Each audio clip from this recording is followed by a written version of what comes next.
दोस्तों, बांग्लादेश सरकार के गृह मंत्री ने एक प्रेस कॉन्फ्रेंस करते हुए भारत को लेकर एक बड़ी बात कह दी। बता दें कि बांग्लादेश के गृह मंत्री लेफ्टिनेंट जनरल रिटायर्ड जहांगीर आलम चौधरी ने पुलिस के आईजीपी और बॉर्डर गार्ड बांग्लादेश के डायरेक्टर जनरल के साथ एक प्रेस कॉन्फ्रेंस की। इस दौरान उन्होंने कहा कि भारत को हमने सीमा पर फेंसिंग करने से रोक दिया है। इसके अलावा हमारी सेना भारत को 1 इंच भी अपनी जमीन नहीं लेने देगी। इसके साथ ही भारत के साथ जितने भी सीमा समझौते हैं उन्हें भी अगले महीने खत्म कर दिया जाएगा। बता दें, इसके बाद इस खबर को बांग्लादेशी मीडिया ने जमकर छापा है। दरअसल गृह मंत्री ने एक प्रेस कॉन्फ्रेंस करते हुए कहा कि भारत की सेना बॉर्डर सिक्योरिटी फोर्स यानी बीएसएफ पश्चिम बंगाल के मालदा के पास फेंसिंग का काम कर रही थी। अब इसे ही बॉर्डर गार्ड बांग्लादेश के द्वारा विरोध करने पर रोक दिया गया है। इसके लिए सीमा के पास रह रहे लोगों ने भी एक अहम भूमिका निभाई। इसके अलावा बांग्लादेश के गृह मंत्री ने यह आरोप लगाया कि भारत के साथ सीमा समझौते को भी खत्म कर लिया जाएगा,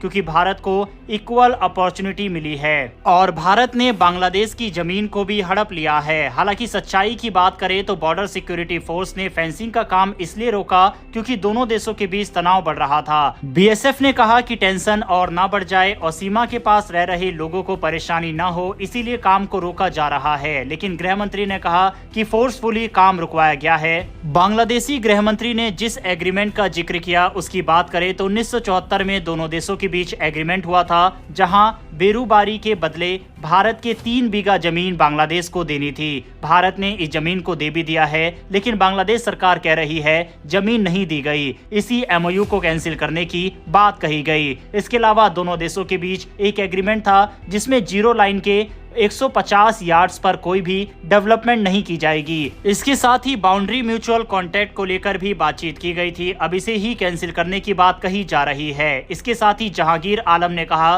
कि बांग्लादेश का विदेश मंत्रालय अब भारत सरकार को समन भी जारी करेगा। हालांकि 2015 में एक लैंड एग्रीमेंट दोनों देशों के बीच हुआ था, जिसमें भारत ने बांग्लादेश को 111 इनक्लेव दिए थे, जबकि बांग्लादेश ने केवल 51 इनक्लेव ही दिए थे। इसके अलावा भारत के पड़ोसी देश म्यांमार से भी एक बड़ी अपडेट सामने आ रही है। दरअसल म्यांमार की सेना ने अपने ही देश में एक एयर स्ट्राइक कर दी है। इसके पीछे बांग्लादेश बड़ी वजह बताई जा रही है। दरअसल जुंटा आर्मी अपने देश के रखाइन स्टेट पर हमला किया है। ये स्टेट अराकन आर्मी के कब्जे में है। बता दें कि दोनों ही आर्मी ने इस एयर स्ट्राइक की पुष्टि कर दी है। बताया गया है कि इसमें 26 मुस्लिम लोगों की मौत हो गई है, 12 लोग इसमें घायल हो गए। इसके अलावा हमले में 500 घर नष्ट हुए हैं। रामरी आइलैंड के पास एक गाँव पर यह हमला किया गया है। दरअसल हाल के दिनों में म्यांमार में दोनों ही आर्मी यानी अराकन आर्मी और जुंटा सेना आपस में काफी ज्यादा तनाव को बढ़ा चुकी है। अराकन आर्मी चाहती है कि म्यांमार में उसके अपने लोगों के साथ एक नया देश बनाया जाए। इसी वजह से उन्होंने इस रामरी आइलैंड को कब्जा लिया है। इसके अलावा अराकन आर्मी ने इस जगह से लोगों को भी भगा दिया था, जिसके बाद वे सभी रोहिंग्या बांग्लादेश की सीमा में घुस गए थे। हाल ही में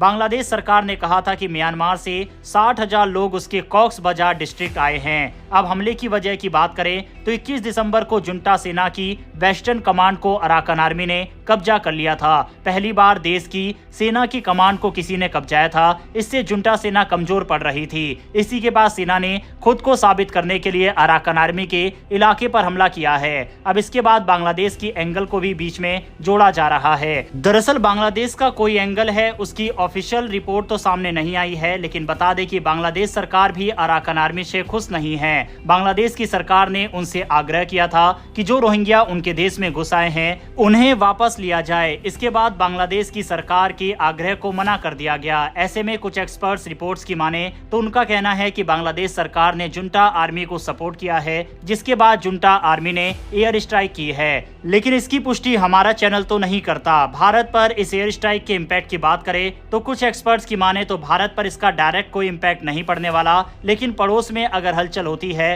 तो भारत को इस पर नजर बनानी होगी। लेकिन अगर हाल ही के भारत के कुछ कदमों को देखा जाए तो भारत ने दोनों ही आर्मी के साथ अपना संपर्क साधा है। भारत ने म्यांमार में भी काफी इन्वेस्टमेंट किया हुआ है, तो ऐसे में भारत को इस पर नजर बनानी होगी। साफ है कि जहां इस समय भारत और बांग्लादेश की सीमा पर काफी ज्यादा टेंशन का माहौल है, तो वहीं म्यांमार और बांग्लादेश सीमा पर भी हालात अच्छे नहीं हैं। इसके अलावा म्यांमार के अंदर भी दोनों सेना आपस में भिड़ रही है। बहरहाल दोस्तों, इस खबर के ऊपर अपनी राय कमेंट बॉक्स में लिखकर बताइएगा। साथ ही बांग्लादेश जिस तरह के आरोप भारत के ऊपर लगा रहा है इस पर भी अपनी राय कमेंट बॉक्स में लिखकर बताइएगा। इन्फॉर्मेशन और वीडियो पसंद आई हो तो वीडियो को लाइक करके हमारी आने वाली डेली ऐसी वीडियो के लिए चैनल को सब्सक्राइब कर बेल नोटिफिकेशन अवश्य दबा लें। फिर मिलेंगे ऐसी एक नई वीडियो के साथ। धन्यवाद। जय हिंद।